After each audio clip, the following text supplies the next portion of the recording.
Happy New Year. Good afternoon. This is your host, Richard Bailey Jr., and welcome to the Co-op Podcast, episode 146. Kind of messed up that intro there. Maybe I'm still recovering from New Year's. But, yes, today I'm joined by Mr. Gary Swaby. What's up, Gary? Hey, Happy New Year, everybody. I just joined the 30 club, so I'm not on camera because I'm officially old now. Rich, he's older than me, but he's really younger. Like, he's younger in spirit, much younger. So, he's allowed to be on camera, but I'm not because I'm just the old guy now. So, Yeah, this guy throwing excuses out there. Come on now. The 30 Club is a very popular club. I have no complaints. But when we hit the 40 Club, I definitely will not be on camera. We're also joined by Mr. Charles Singletary. What's up, Charles? Hello, everyone. Happy New Year. I didn't know you were 30. I didn't know you turned 30, Gary. But, man, hey, the women like the older dudes, so you got to come on to the camera and let them see that magnificence, man. That's what they like these days. So, but happy belated birthday to you, sir. Thank you, man. Definitely. Gary had the benefit of having a birthday on Christmas, so pretty sure he only got one gift from every person. So I do apologize for that, Gary. But you know how it is sometimes. It's all good, man. I mean, old men like me don't, I'm not looking forward to no gifts anymore. I just want my food. That's it. Hey, that's fine. Nothing wrong with that. We may or may not be joined by Michael A today because Michael A, he was streaming all night Warframe. But, we'll see because he does have something to say if he does join, so stay tuned for that. We have a couple of topics to discuss today, but before we get into that, as always, want to let you all know what we've been playing. So how about you go first, Charles? Let us know what you've been playing. I have been playing The Witcher 3 on my PS4, and honestly, the only other thing I've been playing is Company of Heroes on PC. Company of Heroes 2. I've owned it for a while and played it with a few friends, and it was on sale during the Steam sale, and David Jackno and my friend Jeffrey bought it. So me and David have been having some fantastic co-op matches against the AI, and we played against each other, and he's not quite ready for that, as he learned very, very quickly. But he's figuring the game out, and it's so much fun, man. I hope that we get Gary to join up and start playing too. Oh, yeah, I'll be on there, man. I'll be on there soon. I just got a whole bunch of new Steam stuff, so, I got to try out some of these games. So, definitely. Sounds fun.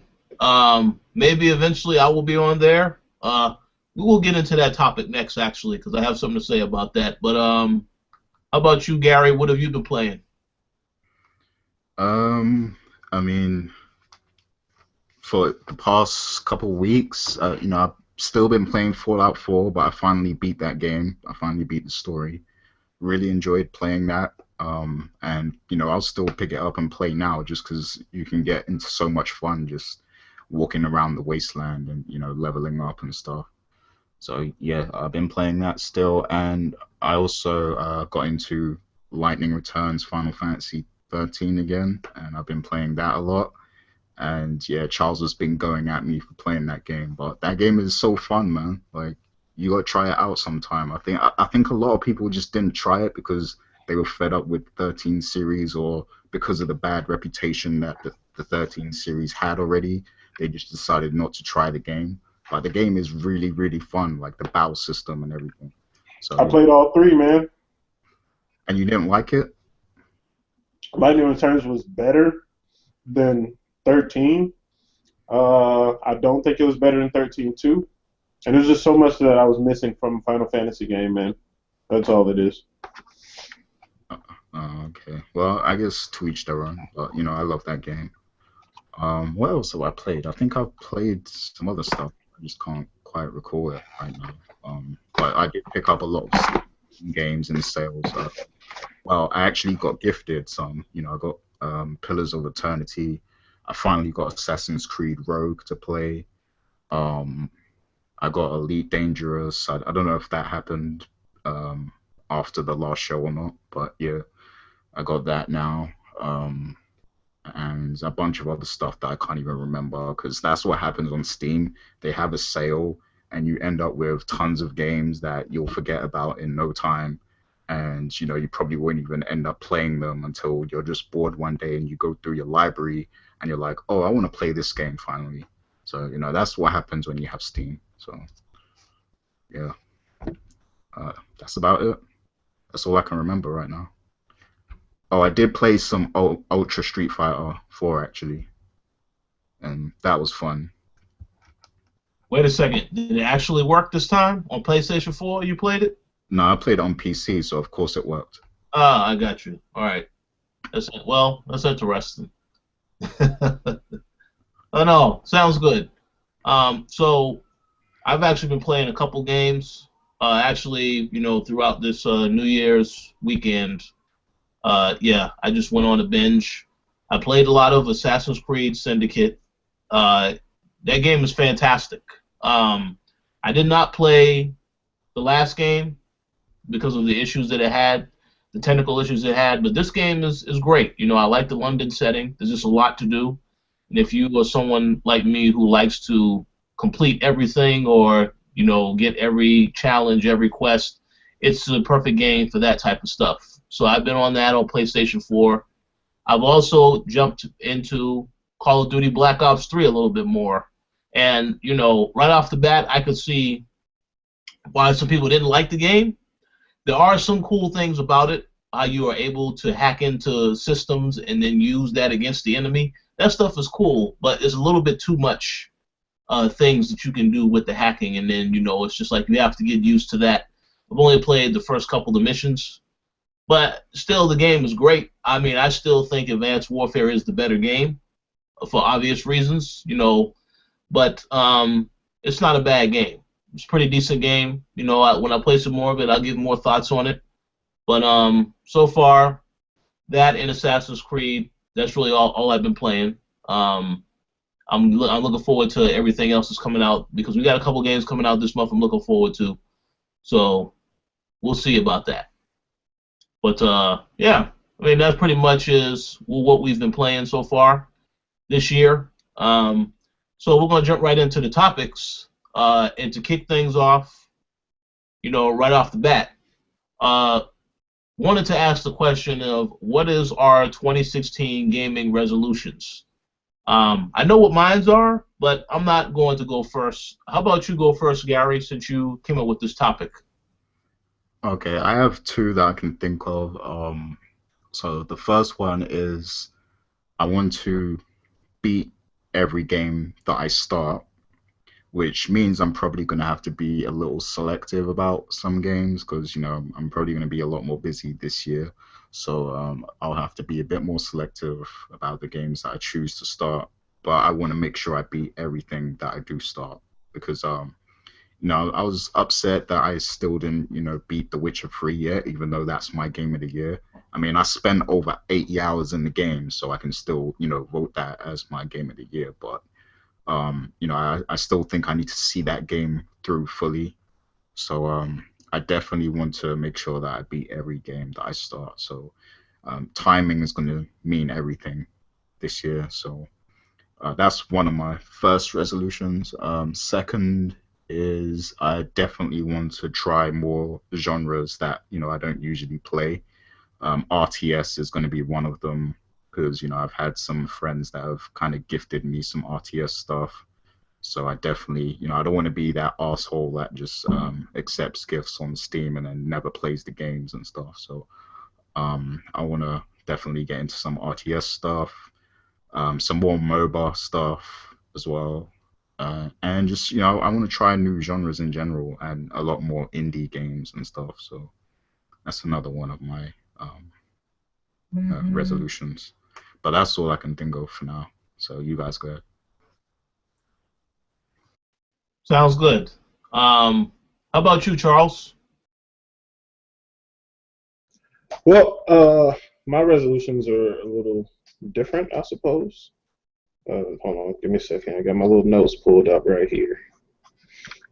so I can give y'all the rundown. But first off, I admire Gary's resolutions because with me, I have that curse where I don't, finish a lot of the games that I start as well, because so many games come out so quickly, and we have a lot that take a lot of time for us to get through. Like Witcher 3 is going to take me forever to finish that game, especially now that we're in 2016 and we're about to get all this extra stuff. But for me, my resolution, even though I already have a fairly diverse palette when it comes to games, I want to continue to diversify and try as many genres as possible, and kind of get more exposure to lesser known games, and to also cultivate that and share it with more people and get my friends and people that listen to me to check out more things as well. And specifically on another note, as far as games writing goes, I want to motivate people to branch out and try to inform them about negative consumer movements in the gaming industry, because I've been talking about like season pass DLC bullshit for like the last year and a half or so, and I want to get some numbers, crunch some numbers, and share it with people, and try to get them to understand that stuff like what happened with Star Wars Battlefront shouldn't happen. But we'll get to that at some point today. Well, yes, those are great. Those are great resolutions, both. I think you all have some very good points that you wanted to raise. As going to what Gary said about trying to complete every game, yes, that is very difficult to do. I have done okay this year. I'm going to say last year, rather, but I have to do better in 2016 with that. But and then what you said, Charles, about what you're trying to do, also awesome. People need more awareness. I have two as well that I would love to do. Staying on the topic of awareness, I am going to try to do better to inform individuals of whenever I see deals that are out there for games, whatever they do to just jump on those deals and to avoid GameStop at all costs. Because GameStop and a couple other places, we've been talking about the Best Buy Gamers Unlock Club for a long time. Every doggone game on there is a discount, 20% off. Doesn't matter how much the game costs. So I don't understand why people are still paying $64 for a game when they could be spending $47.99 for a game. So I'm going to do my best to maybe inform. When I see stuff, I will make it known. I'll possibly say on this show when I see a deal that's coming up, I'll let it be known. I'll write about it on the site just to get more awareness with that type of stuff out there. And number two, I've been in this industry since 2009. I've been playing games since I was a kid. But ever since I've been in this industry in particular, there have been a lot of people asking me this one question. It's a question I can't get away from, and that is, when are you going to get a gaming PC? So I'm going to get that PC this year, and I'm going to finally see what everybody keeps talking about when they say PC is the best place to play. I'm also going to give Nintendo an opportunity, but no, let me rephrase that now. I will not buy a Wii U. That's not going to happen. Let's see what the NX does and whether or not that is enough to convince me to purchase it. But I'm going to try to give Nintendo a fair shake this year. Normally I would just complain, talk bad about them, but I'm going to try to give them the benefit of the doubt in 2016, see what they do, and if I see something intriguing, I'll jump on it. But PC is a definite must at the top of the list, because I've been, every time people contact us about review opportunities, coverage opportunities, it's always PC stuff. It's easier to get that stuff than it is to get the console stuff. So I want to explore that further. Oh, go ahead. Well, I'm getting an echo. Oh.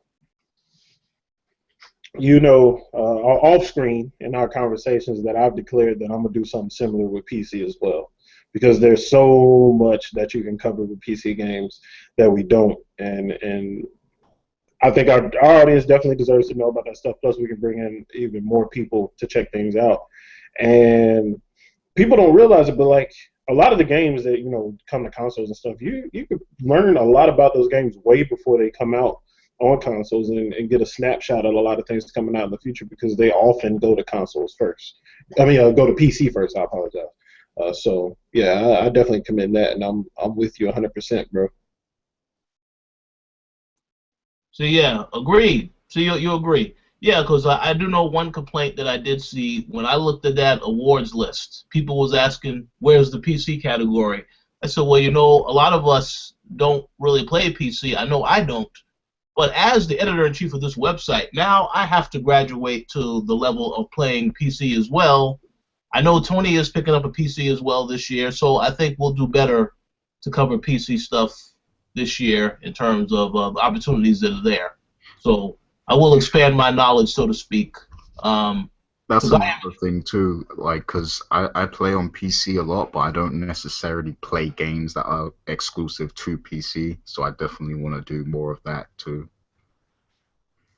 No, that makes sense. But just to clarify for those that won't think I'm completely ignorant of the PC, I did review Banner Saga when that came out on Mac. Um, there are a few games that I did review in the past when they were on Mac, but the problem is I played it on Mac.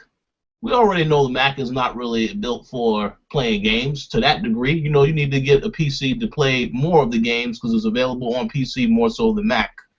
But yeah, that's one of my main goals this year, to definitely get into that market a little bit more, just to expand my knowledge. And then I can truly find out why people say a lot of third-party games are better on PC than they are on console, because of the resolution, because of the frame rate, because of the performance, all that stuff. So I look forward to jumping into that. Yeah, that's pretty much it for my resolutions. You guys have anything else to add on yours? Or you all set?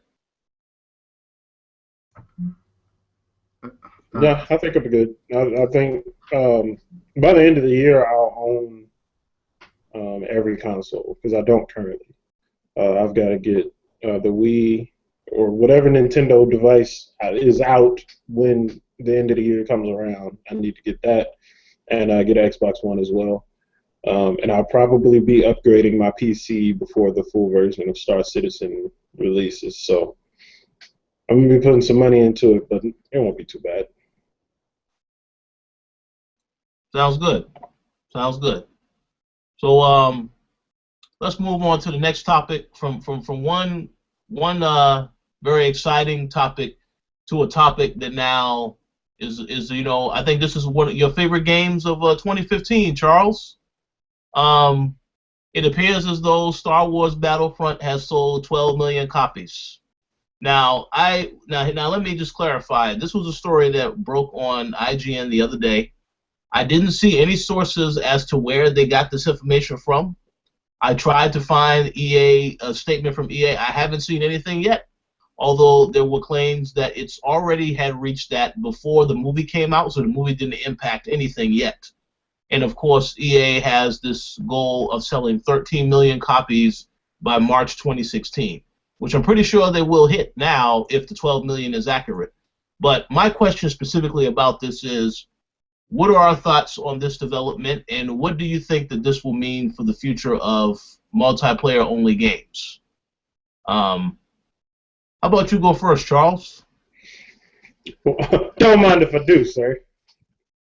All right, so Star Wars Battlefront, I did a review for that, not on the Coalition, but on Zam.com. You can go check that out. And ultimately, I broke down the gameplay. Some things were really good. Some things were confusingly missing, like any kind of progression in the air combat mode that they have, which is probably the most fun part of the game, even though it's super simple.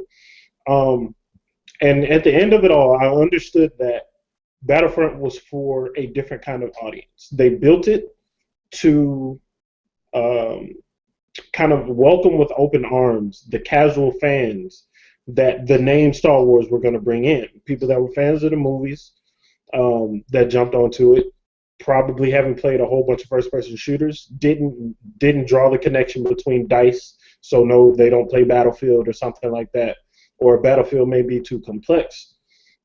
And Battlefront is a good entry-level shooter, but still, it lacks enough content to be worth $60. It is not consumer friendly in that respect. There's not enough value, and that's my biggest problem with it. I mean, it's beautiful. I'll say that it's a good looking game, but this whole thing with the multiplayer only games, being multiplayer only is not the problem. Being multiplayer only, not adding a lot of content, and then charging us $60, and then charging us a season pass, that is the problem. Like Rainbow Six Siege is a shameless grab at this, and someone pointed out in the review that Michael A did for the Coalition, the season pass doesn't lock. It's not content locked behind the season pass. You just get the stuff early. Well, that makes the season pass even more useless. Like, why would you pay $30 to get something that I can get for, well, not even for free, but I can get in the $60 game by playing through it as usual? It's just these games are taking the free-to-play model. There are free-to-play games out there, like Dirty Bomb is a first-person shooter. They were made by the guys that made Brink, if I'm not mistaken. It's a lot of fun, and I don't have to spend a dime on it if I don't want to. And I'm not locked out of content. There's Warframe, another free-to-play game that people have been playing for years now. Don't have to spend a dime on it if I want to, and I'm not locked out of content. Those are free games, and they are comparable, if not better, than Star Wars Battlefront and Rainbow Six Siege and Evolve, and even Titanfall from way back. But they're charging you $60 and charging you a season pass to get, and some of those have things locked behind that season pass. It doesn't make sense to me. It's not consumer friendly. We are shooting ourselves in the foot. Just like if you go trade a game in at GameStop, you're shooting yourself in the foot. You need to go somewhere else. Like, it's not, there's not much benefit for you at all. Like, we understand that there's a business aspect that these companies have to have, but you're taking out content and you're not changing the price. You're still charging me $60. You know what I'm saying? If you want to drop these multiplayer only games for like $30, even $40, that'd be a whole lot more acceptable. There are games that come out at that price too that are about $30, like Chivalry on PC. I think launched at $30 or $40, and it's a multiplayer centric game. But there's so much content and there's so much for you to do, and they continue to support it to this day. But I could go all day about the bullshit that is multiplayer only games. I mean, we're at the Coalition. We're gonna get them. We're gonna review them, and we're gonna let you know what's up. Just let them know we're not giving these guys any passes for this BS. Agreed. Well said on everything. Gary, do you have anything to add? Because I believe that you thought that Battlefront was one of the best games of the year, correct? No, not correct at all. I mean, I liked the actual gameplay mechanics of it, but when I heard about the content of the game and how they locked stuff behind paywalls and stuff like that, and apparently, when you actually got the game, you leveled up a lot slower than you did in the beta, unless you had the guns that you get when you buy the I guess the top level edition of the game, whatever that was called. So yeah, I mean, those practices are ones that I don't support, and I mean, we all know that this game selling 12 million is down to the Star Wars name. I mean, if this released as like any other game, like if it was like an original game or something, original IP, it would not sell that much. People wouldn't even buy it. They wouldn't even support it no more. So it's just that Star Wars name that's really carrying it, especially with the movie coming out. So I mean, they can report sales as many sales as they want, but I'm not impressed because it's an easy cash grab for them.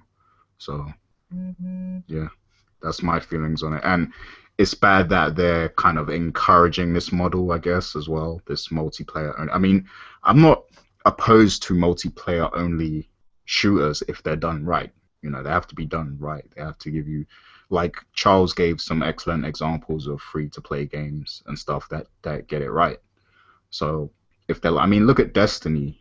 I feel like they did a great job with Destiny, although they did kind of start to milk it a little bit towards the end. Like lately, they've been milking it a little bit, but I mean, for the most part, I feel like they did a great job with it.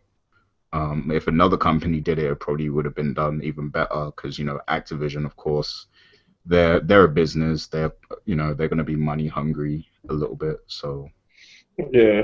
they did a good job with it, I think. What was you going to say, Charles? On Destiny's note, a lot of people bring up Destiny as one of the examples that people kind of let slide for having that model that they have. No one let them slide. Like, they were getting roasted during that first year when they had their game out. But I'll tell you one of the big differences between that and, say, Rainbow Six Siege. With Siege has a great foundation. Like, the gameplay itself is fun. It's just not enough in the game to continue playing. But with Destiny, there's kind of even though there's not much of a story, there's still this illusion of a continued connected universe, because not only do you have PvP, which a lot of these games, like, that's their crutch. It's just PvP stuff, and the single player stuff is just so light and limited that it's irrelevant. Destiny's cooperative mode, where you go through these different levels against the AI, that's a significant chunk of game that these other games don't have. So with Destiny, you pay $60, you get all that. You pay additional $40 for Taken King, I believe. Is that right, Gary? That's correct. Yeah, that's correct. Like $40 for Taken King, and then $20 if you had the season pass for the first two DLCs that came out.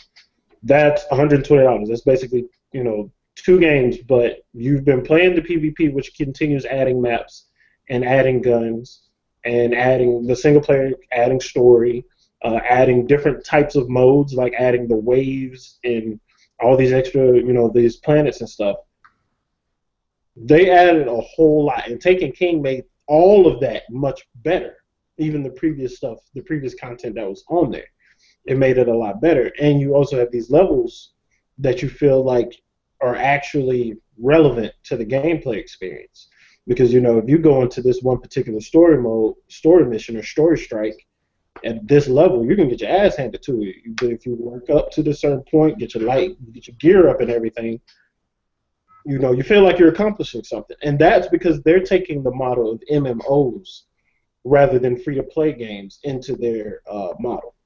The other games are just taking the free-to-play model. They're not taking the continued support of the MMOs and all of that into consideration, or reflecting it in their model for the long haul. So I hope this year, I hope the Division executes and, steps it up in the places that Destiny lacked. And from what I see, I feel like Division is a $60 game. Like, it is going to give us the value that we deserve for our hard-earned dollars. That's it. The Division, it has a campaign, right? Or is it to be determined? If I'm not mistaken, it has a story, yeah. Okay. All right. That's good. That's good already. You still making points, Gary, or am I able to make? I mean, the Division. I feel like they're gonna do a good job with the Division. I wasn't sure about it at first, but looking at it lately, I feel good about it, and it kind of caters to that whole survival thing, which is really popular right now as well. So I feel like they can do a really good job with that. And I mean, Ubisoft, they have a lot to make up for anyway, because people didn't really respond well to Watch Dogs, and then the whole Assassin's Creed controversy that went on with Unity. So they're under pressure to drop something super dope right now. So I feel like they have to deliver with that game, and I'm sure they will. But yeah, I don't want big companies to keep milking this whole multiplayer, thing that people like EA did with Battlefield and all these other games, Evolve and Titanfall. I hope these companies learn their lesson. I don't want this to be a trend going into 2016. Okay, well, allow me to say real quick. I believe that the trend will continue because if there are people that are purchasing these passes, as long as there are people that are purchasing this stuff, they will continue to do them. With that said, I do hope that the division does change a lot of the way that this practice is going about now because I mean, yeah, Battlefront had a bad practice. We could say the same for all of them. I do think that the Evolve practice probably was worse because they had 2 season passes, and they pawned it off as 2 hunting season passes. Where you get more hunters and more monsters, which is fine. But now they have an Ultimate Edition that they dropped. I believe this past summer that had all the content, and that was like $50. Now the price is $40 as of today. So yeah, I mean, it's ridiculous. I know a lot of people have, when I played Evolve on Xbox, or I attempted to play it over, the last few weeks, not really many people on there. PlayStation 4, I'm pretty sure it's more people on there because it's a lot more people that have PlayStation 4s, and the game was $10 for Black Friday. But I just think, yeah, the pricing is a problem when it doesn't match up with the content. No doubt about it, Star Wars benefited from the name of the franchise, and that was why they sold the numbers that they sold. That's good for them, but that does not mean that the game is fantastic. It depends who you talk to. Some people, I saw they had comments about the Rainbow Six Siege review, and unfortunately Michael A. is not here, but the next time he is on here, he'll have something to say about that. But yeah, a lot of comments on that. A lot of people love the game still. So everybody is entitled to their own opinion, whether or not they like the game. But we definitely, as Charles said, will point out when we think it's not a good value. I don't think a lot of the multiplayer-only games are a good value, unless, of course, there are some exceptions. The Destiny exception makes perfect sense. But yeah, I hope that it doesn't continue in 2016, but I don't know, man. Titanfall 2 will probably get announced, and I don't know what. Well, it is going to get revealed at some point. I would like to hope that it will have a campaign this time, but I don't know if they're going to take that approach. We'll have to see how things goes. But hey, I just hope it's more to offer with these games moving forward. So we'll see. Any final thoughts before we move on to the next topic? Yes. Are you going to read that letter that we got? Yeah, let me do that real quick. Give me a quick second. Yeah, while I pull up that letter, Gary, why don't you go ahead and say what you think about Siege real quick? I stayed away from that game completely because I knew I wasn't going to be satisfied. So I didn't even bother entertaining the idea of owning that game. It would be so if you catch it for $20-$30, get it. It's worth it at that point. Yeah, I mean, if it's for sale and it's cheap, I'll probably give it a try because it does seem like one of those games that would be dope if you have a squad that's down to play with you and stuff. But yeah, I thoroughly enjoyed myself in the matches. The maps and everything, and actually working with pretty good teams. I played with a few people that I know, but mostly I played with randoms, and I actually got with randoms that played with microphones. I actually communicated and everything, and it was really awesome. But the game kind of has it's set up really well that if you don't use a mic, there's enough in-game cues whenever something happens that you're not lost. Like the AI, like the characters you're controlling will voice and be like, I spotted such and such over here, or I'm setting up this barricade over this way, or I noticed this trap. Like they communicate through the game audio itself. So even if you don't talk amongst each other, you'll know a great deal and be able to operate. Okay, that sounds good. I mean, yeah, maybe I'll try it someday, but I'm just not intrigued enough to try it now. Especially because I'm one of those people who kind of wanted Rainbow Six Patriots as well. Yes. That was the game we should have gotten. Yeah, so a real quick comment to make. We actually received the email from somebody regarding Michael A's review, So let me give a shout out to Justin Mills. He left a comment saying this about Michael A's Rainbow Six Siege review. Just read Michael A's article on Rainbow Six Siege. Thanks for being fair. My buddy and I put a lot of time into this game because it's fun most of the time, yet managed to complain about much of what the title has to offer for $60. I was looking for info on the upcoming operators, but since Ubisoft sucks, I found this article instead. Well done. So, thank you very much, Justin, for the comment. This goes to show, as we've already said, that the value is an issue, and you know, developers definitely need to think about this stuff more moving forward, because I think some people are starting to pick up on this. Of course, I don't know if it's enough for it to make a change, but I'm hoping that eventually it is enough for it to be a change, and that the developers will do better moving forward. So I'm pretty sure Michael A. appreciates the comment. He'll have something to say about it the next time whenever he is able to jump on. But any final thoughts on this topic? Shouts to Justin, man, and Michael A. Definitely.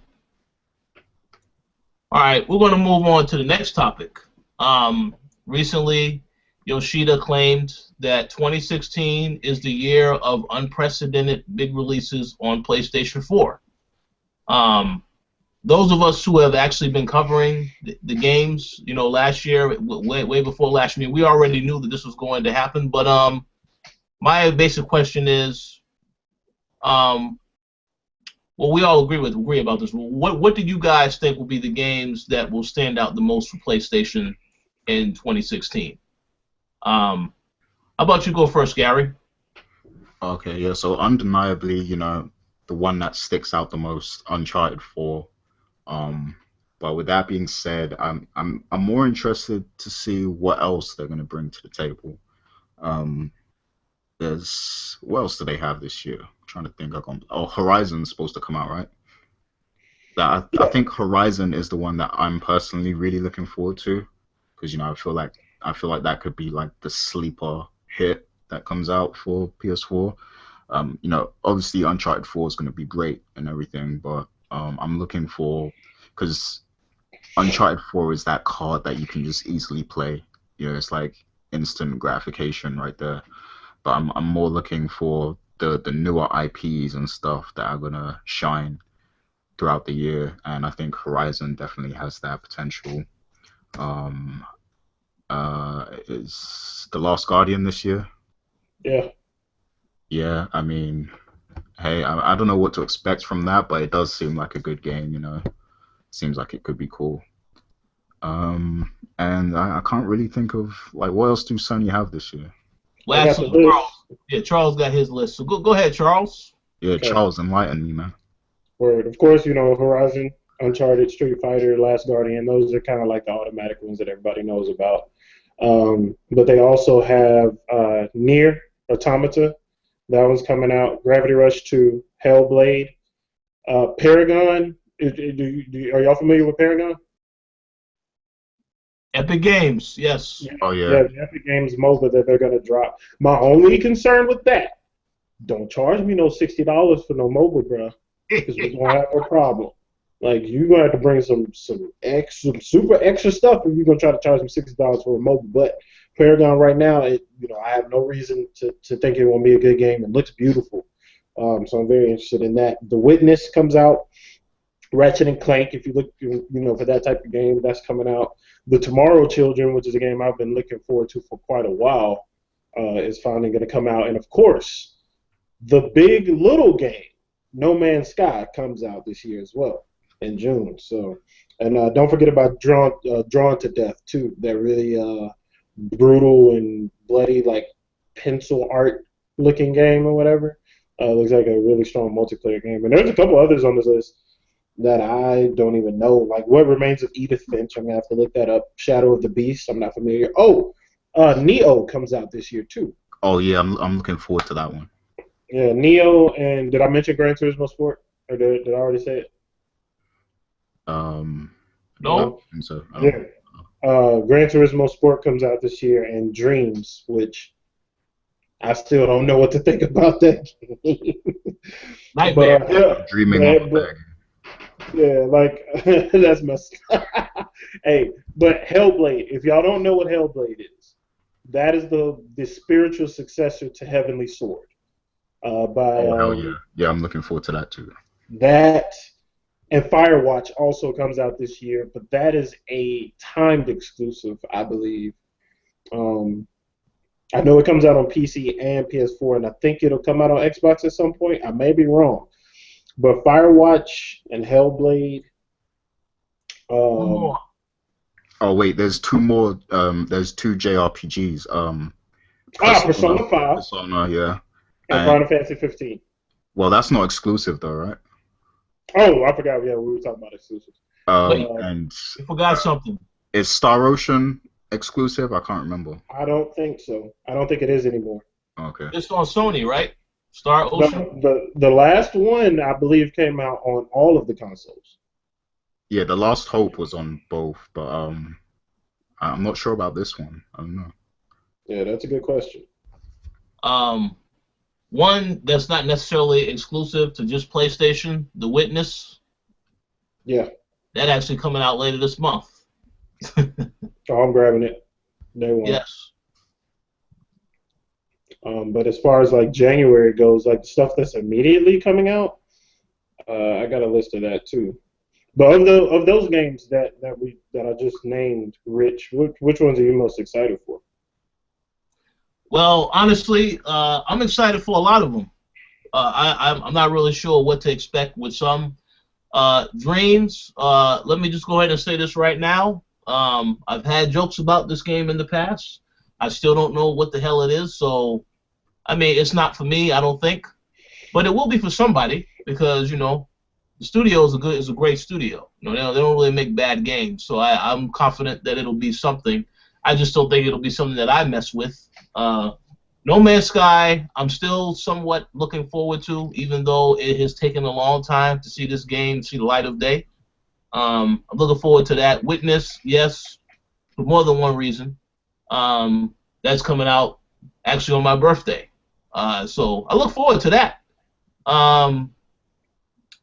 Uncharted 4, of course, you know, these, you know, like you said already, the games like Uncharted, Street Fighter, I know I'll get those regardless, because those are the games that are the big deal. To me, again, I have to also agree with Gary. Horizon Zero Dawn, that is the game that I probably am most interested in, but I am still going to play every single game that they drop, because this is the year, this is the unprecedented year to have a PlayStation 4. Also, mention the fact that VR is also dropping this year. And I'll be very interested to see what other titles, you know, the titles that they've shown, which titles are actually going to come out this year, or which ones are not going to make it until next year. Because I'm pretty sure there are going to be some delays of any of the titles we mentioned. But I just like to say that so far, yeah, this is going to be an excellent year for PlayStation. I'm going to pick up and play as much as possible. Yeah. Well, any other final thoughts on this topic before we move on to the next one? No, I think he might be right. If the list of games that we have is accurate, and there are games that, you know, we didn't mention that are going to be coming over from Japan, you know what I'm saying? Some games like that added to that list, and, you know, more independent games that might pop up as well. He may be onto something there. This is going to be, I mean, in all honesty, it's going to be a pretty incredible year all across the board. But yeah, he might be onto something with that. Okay, but what, like, does Xbox have the bigger IPs though, like exclusive IPs? Well, actually, we was going to get into that next. We'll get into that next. We'll get into that right now. But do you want to answer that now, Charles, or? No, I'll let you start the topic up, and then. Okay, yeah. So since you brought that up, the next topic was going to be that actually it's very funny timing. You know, after this announcement was made, there was a couple fans that asked Phil Spencer on Twitter, so what can we look forward to with Xbox in 2016? and he said that this is actually going to be the year where they ship the most new IPs they've ever done in the history of the console. I know of a couple of these. Obviously, there are others that are not necessarily exclusive to Xbox One, but yeah.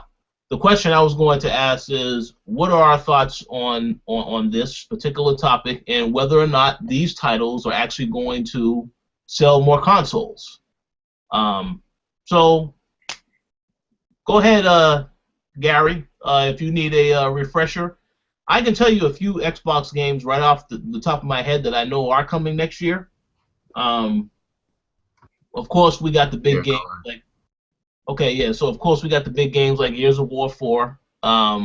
You have, of course, Scalebound. That's the game I'm looking forward to the most.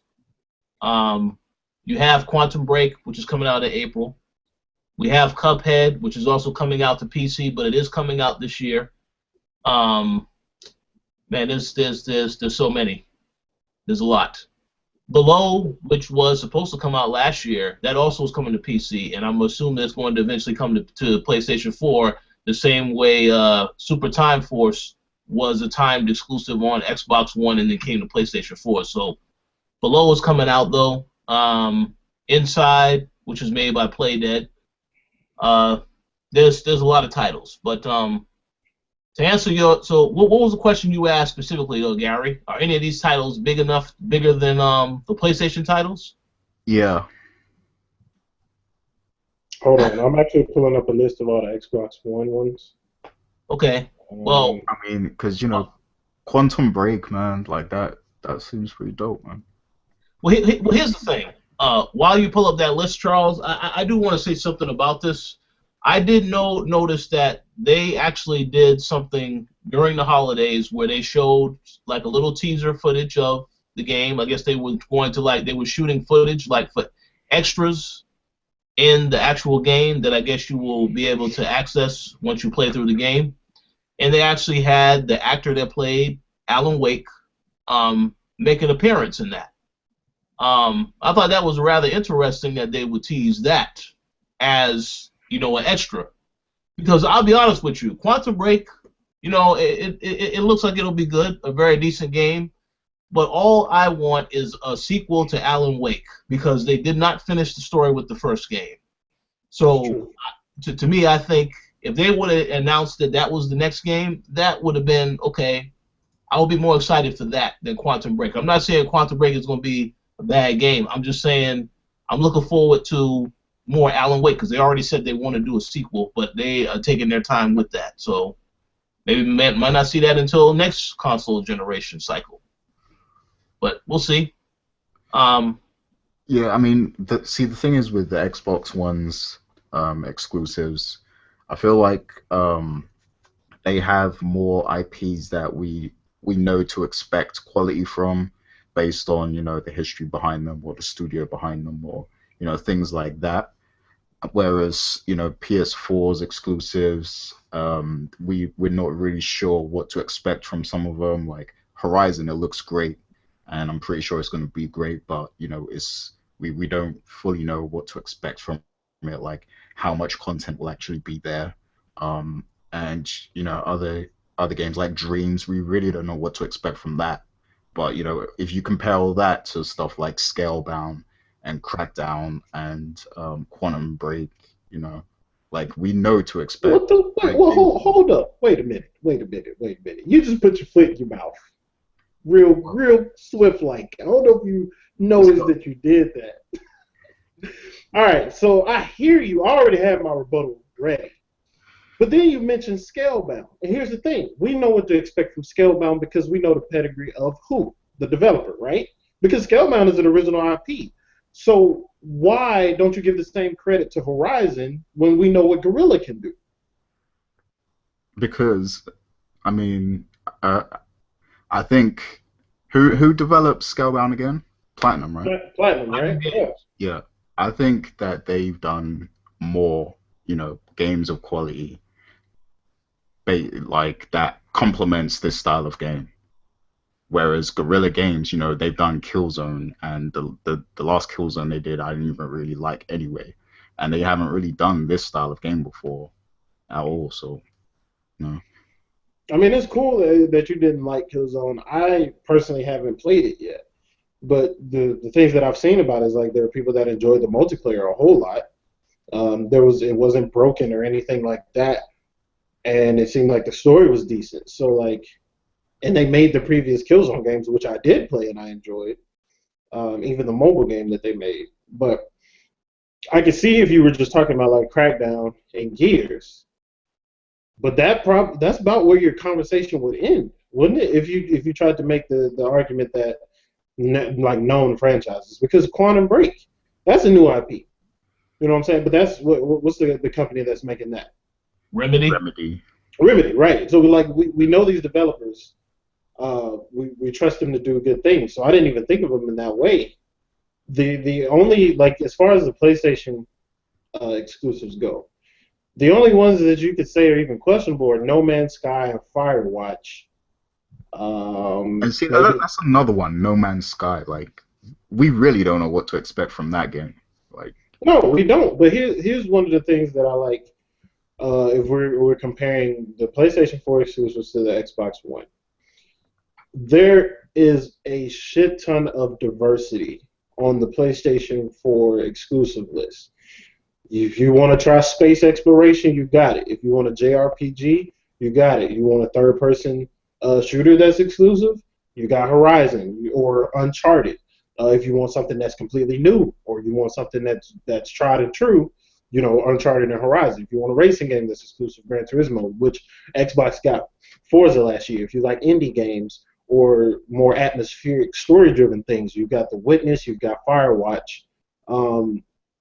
And I mean, the list just goes on. If you want the multiplayer-centric stuff, you've got Drawn to Death, you've got Paragon as well that's coming out. Like and even Paragon. I mean, both of those games. I can't remember who made Drawn to Death, but they made a big deal out of it when they were on stage.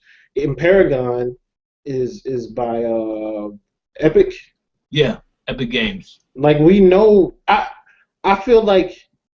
There was a time period where we complained that there weren't enough new IPs coming out and we were getting the same things all the time. And this year, we're on both ends. We're getting a little bit of the things that we knew from before. We're getting Crackdown, we're getting Gears, we're getting Uncharted, we're getting Gran Turismo, but we're getting even more. Halo Wars 2. Halo Wars, we're getting even more of stuff that we haven't tried yet. And that, I feel, should be the biggest triumph. I will give you that. I will give you that PS4 has more diverse. They have a more diverse range of IPs, I think. But, I mean, the Xbox ones, they're, like, solidified. They're proven almost. Like, you know, Gears of War, Halo Wars 2, Quantum Break. I feel like we've seen enough of that game to know it's going to be great. No. You can't make no excuse for that. It's going to be a new IP like everything else. Because just like anything else, I would compare that to Uncharted 4 because we've seen enough of that to know that that's going to be. But it's Uncharted 4. This is Quantum Break. I know it's very early in the year, but it sounds as though Gary is asking to get ethered early in the beginning of the year. Already, it's too soon, man. Well, because I have to say this. Yeah, I mean, the argument goes for both sides. Uncharted, yes, we know what to expect because it's Naughty Dog and it's Uncharted. We don't really, we know that the developers make great games on both sides, but we still have a lot of questions about both games, about games on both consoles. Questions about Quantum Break, even though we've seen it, as I said before. I'm not saying the game is going to be horrible because I don't believe it'll be horrible, but again, you know, I'm a fan who I wanted to see Alan Wake, so I'm like, oh well, I guess I could settle for this, but at the same time, I'm not going to sit here and say it's a fantastic. I know what to expect. No, I know I have a good idea what to expect in terms of how they do this little TV integration into the actual game, but I still don't know if that means it's going to be good because, again, Alan Wake, they didn't finish that story. I will hope that they finish this story and that this doesn't drag out into a sequel, but I don't know that until I see it. And then for PlayStation, I trust. I mean, Horizon looks fantastic, and No Man's Sky looks fantastic. We still have question marks because we don't know everything. We did see gameplay of Horizon that looked great. We still have other questions that we have to ask about the story, content, so on and so forth. But I mean, these are new IPs all around, so nobody really knows what to expect until you actually play the games and see how they are. Um, so, but for the ones you said that are proven, even Gears, it's like Gears is obviously going to be a little bit different than the previous games because they're trying to make it more of a horror type of game. At least from the last video we saw. But again, it's going to be different than what we've played before. So we have to see how that turns out. There ain't no guarantee it's going to be the Gears we've been waiting for. Because when I saw that video, I was like, no, what is this? I mean, this wasn't what I expected. What I was expecting from a Gears game. I'm not saying it's bad. It's just that okay, I have to now get used to it being sort of like a scary type of vibe as it was with the original one. But I never was scared of that stuff. I just have to get a feel for it. Well, you know what I wasn't expecting though? What's that? Dialogue options in Uncharted 4. What's that going to add to the experience? I don't know. I think people are making more of a big deal out of that than it was intended to. I don't think it's going to change a lot, like to have branching endings or anything like that. I think it's just a small addition to it. Yeah, I believe they said that's just for you to get more details about the characters. And not really anything that's going to impact, I think, the overall game in terms of the outcome. 95% of people don't care about any of the characters. They just want to, see what happens in the story. Like, look, not a lot of the characters in Uncharted are likable anyway. So. Oh no, I don't know. What?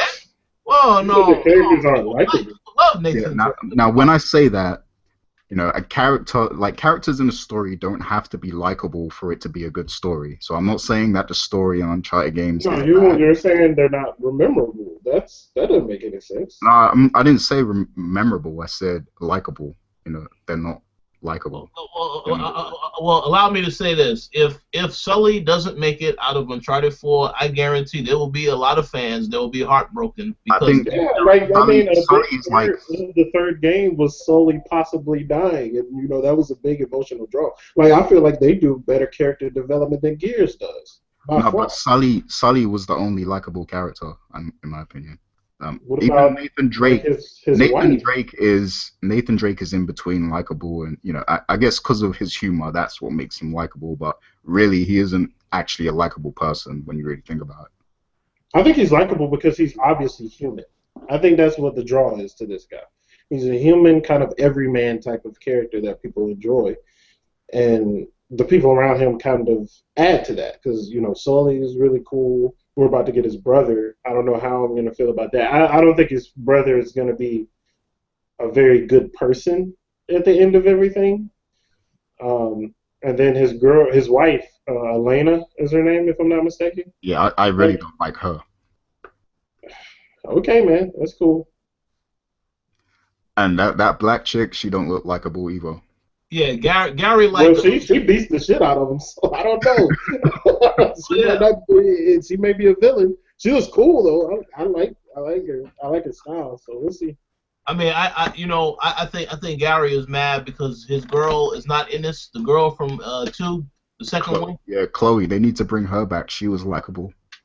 Yeah. So now you're not gonna like the game if she ain't in it. So that's where we at right now. Well, I mean, we'll see. I'll be very interested to see what people think about what you said about the Xbox IPs being more proven, and allow me to add another very quick comment on that particular thing. When you asked about will these be bigger than PlayStation, well, my answer to that is no, and I don't think it will make a difference. Quite honestly, I don't think it's going to make a significant difference in moving consoles because look at how Halo 5 did. Halo 5, it was a good game. It's a very decent game. I wasn't a fan of the story, but the game was still a good game. That was the franchise that Microsoft is known for, and it did not necessarily perform as well as everybody would have hoped that it would have performed. Okay. Now, the Okay. digital sales can be debated. We don't know about that, so we don't know because those numbers are not out there. They haven't been thrown out there like that. And I'm not talking about VG charts, but what I'm saying is that if Microsoft couldn't have an excellent holiday season, and let me just clarify, when I say that they didn't have an excellent holiday season, that I straight up mean they could not, outpace Sony in console sales during the holiday. They still had a good season. I'm pretty sure they sold a lot of consoles, but they did not sell more than PlayStation. But what I'm saying is that if Halo comes out and that still is not enough for Microsoft to get to a place where they are outselling PlayStation 4, now well, I don't think any game, just like Phil Spencer said, probably not going to catch up, but we are focused on making great games for the consumers. That's all they need to worry about at this point, I would say. Now, what was you going to say? Yeah, I mean, I asked that as a question, will Microsoft have the bigger games? Because, I was playing devil's advocate when I asked that question. But me personally, after seeing what happened with Tomb Raider, I don't think there's much of a chance. Yeah. I think, I think, PS4 is the fad right now. It's a big fad, and people tend to follow fads and trends. So I think that's going to carry on for a very long time. But they do have a great lineup. PS4 has a great lineup, so I gotta give it to them. If they deliver and everything is quality, all these different IPs that they deliver, then I gotta give them props this year. Because last year they didn't really have much, but if they deliver this year, then I'll tip my hat to them. Yes, and please don't delay too much. There will be some delays on both sides, but hopefully it's not any significant delays that end up with some games coming out next year. But we'll see what happens. I'll throw an extra note out there. One of the keys, if you consider this a war and all this and all that, one of the keys to being in the lead and staying in the lead is you have a large install base that's very diverse.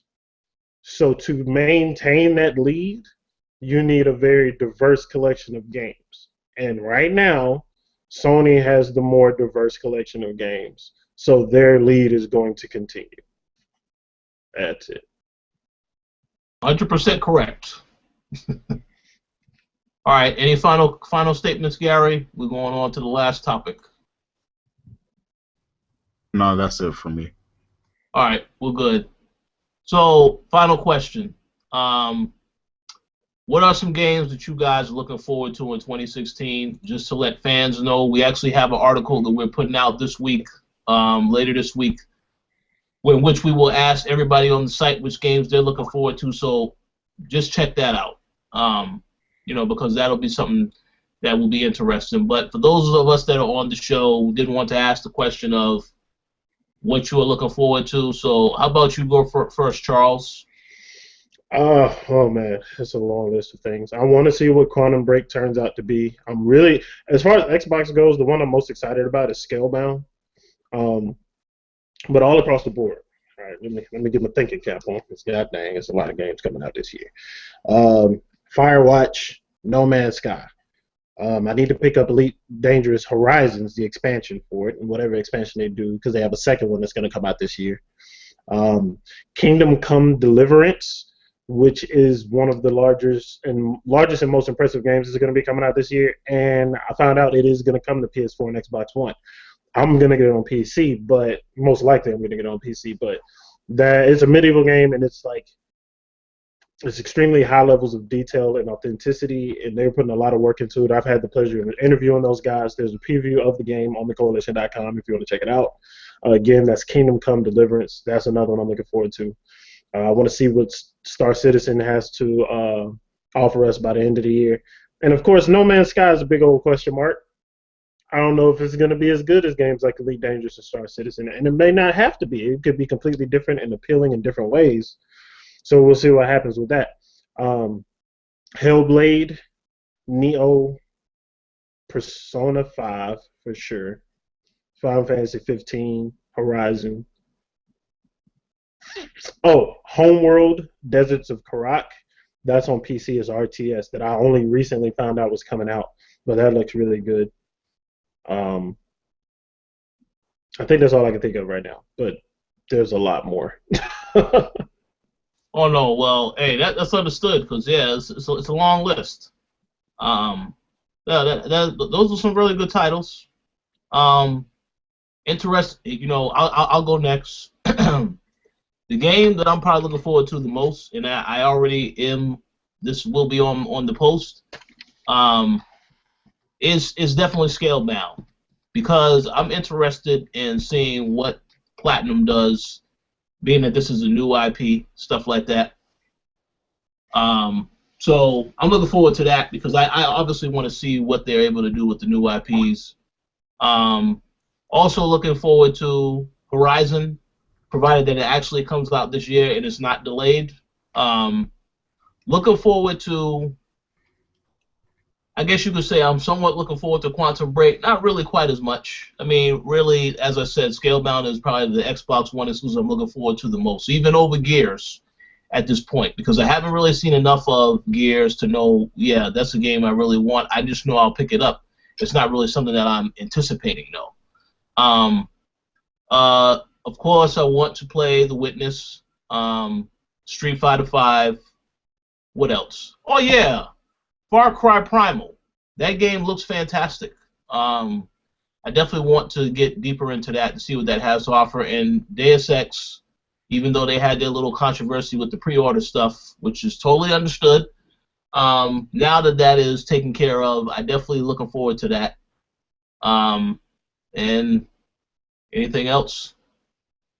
Well, no, I think that's about it for now. The ones that I'm looking forward to the most. Gary, I believe you're back now. How about you let us know which games you're looking forward to?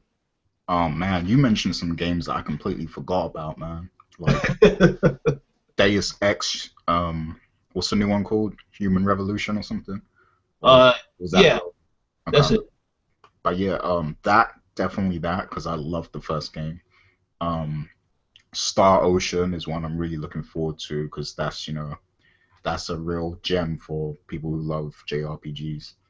Of course, Final Fantasy 15, that's dropping this year. Um, Man, so many games this year. Horizon, looking forward to that. I don't have my Xbox One yet, but I really want to play Gears of War 4 when that drops, and Quantum Break, and some of the other stuff there. Gran Turismo, I'm really looking forward to seeing what they do with that, because I like the old Gran Turismo games, so it'll be cool to have a next gen one. I just hope that they deliver and they're not still using old car models and stuff that they were using from PS4. Like, because if they want to compete with Forza, they really got to step their game up. So I want to see what they do with that. Uncharted 4, of course. I want to, I really want to try Street Fighter 5 as well because it looks cool now. I've been watching some of the footage of that, and that seems cool. Man, there's a lot coming out this year. I forget about everything. There's just so much. There's too much. Actually, I just thought of something else that I am looking forward to. You're probably also looking forward to this. What's that? I want to see what this Telltale Batman game is all about. Oh yeah, yeah, definitely. I'm looking. I'm looking forward to that more than the Michonne Walking Dead one. Oh man, no. Well, that's probably just going to be like a little bit of a breather before we get season 3 of The Walking Dead, which is fine with me, because I know they have to keep that going. That was really the series that really gave them a lot of momentum as a studio. So they got to stick with Walking Dead one way or another. And of course, there's going to be a second season of Game of Thrones, which they've already announced, but that is, I guess, supposed to come later this year. So that's something to look forward to. But I was just going to add, I do know that we had a fan that, they had a comment about Telltale, and particularly that game. We posted about the Batman game that was saying that They don't like how they keep using the same engine. They don't really have any innovation in terms of the gameplay. I can understand that argument, but at the same time, they've had a lot of success keeping that formula because they had Game of Thrones, Tales from the Borderlands, did extremely well for them last year. So, I mean, I'm willing to just sit back and see what they do. And hopefully now, they do have to fix the technical issues. I didn't notice any technical issues with a few of those episodes of The Walking Dead Season 2. I didn't notice any issues with Tales from the Borderlands, at least not on the console, but if they still have issues, they need to iron out that stuff moving forward. They have no choice, but there's no excuse why they can't. But what was you going to say? Man, what was I going to say? Oh, Mass Effect Andromeda. When's that coming out? Is that this year or is that 2000? Man, you reminded me. That was something we didn't address.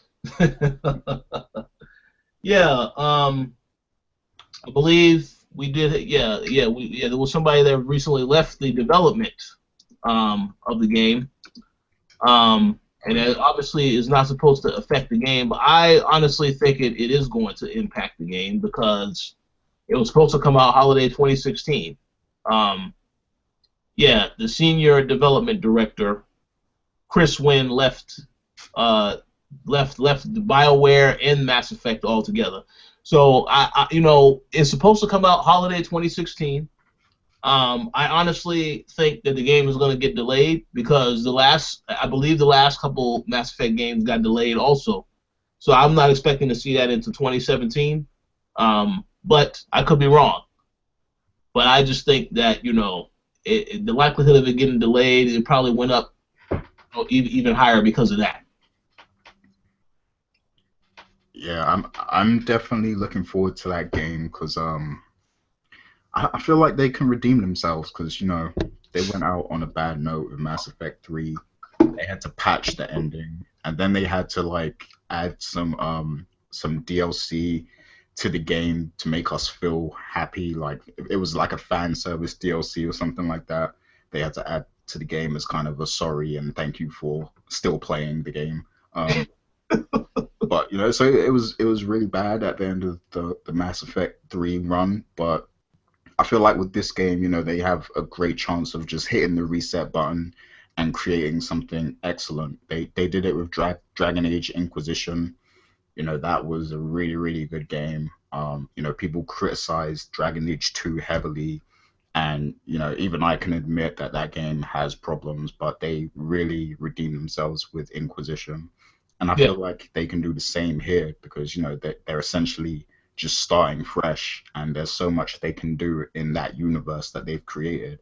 I mean, it's damn near Star Wars in its own regard, kind of thing. It's like their own universe that they can continue to nurture and expand on. So I'm looking forward to that. I feel like they can do good stuff with that, and I hope that the person that left, I hope that doesn't have a huge impact on the game because we saw previously what happened when things go wrong inside the company. Metal Gear Solid, for example. I'm hoping that doesn't happen here. Yeah. Well, we'll see about that. I mean, I mean, to me, I think that even though Mass Effect 3 had the controversial ending, to me, that is still the last generation. That was the franchise that I think that I enjoyed the most. Mass Effect 2 was fantastic. I thought that game was perfect from start to finish. Even though they made changes from 1, I thought Mass Effect 2 was, that probably had to be the best game, I would say, of all 3 of them. However, 3 was still good too. But with that said, I do have faith that they will deliver a great product.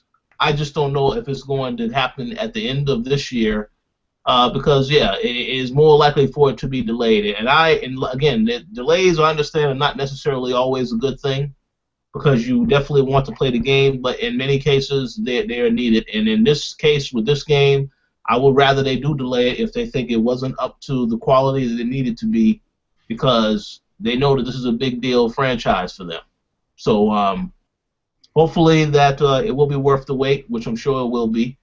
Whether it comes out this year or not, I'm definitely looking forward to that. So we'll see how that turns out. Any other final picks? Or are we all set? Zelda. No, I'm joking. Hey, Zelda will be out this year. It has to come out this year, right? That's what Nintendo said. Hopefully it does. Yeah. Yeah, so we'll see. But that's pretty much all. That's pretty much all your picks then.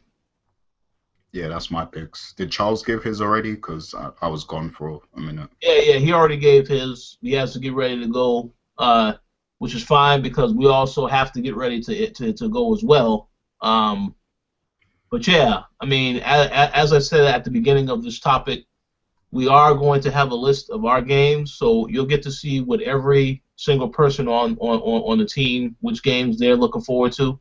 One game in particular that they're looking forward to. So look out for that list soon on the website. It should be later this week. We have a couple of other things also going up later this week, so stay tuned for all of that.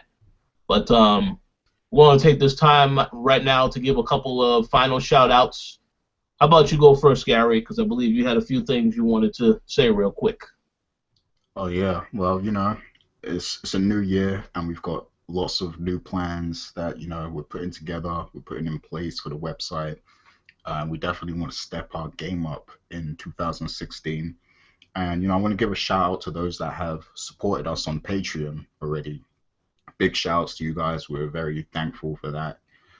And, we're going to be making sure to give you guys bonuses and stuff for supporting us, in the future.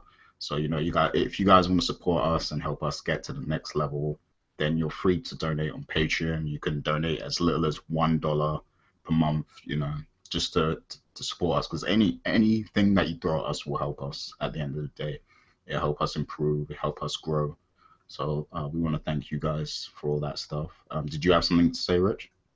Yeah, I also wanted to thank those that, first and foremost, a thank you to all the fans that continue to support us, whether by visiting the show, and then also for those that have made donations, especially thankful for that, because due to that, as I said, we're going to be doing a lot more with the donations if we do get donations.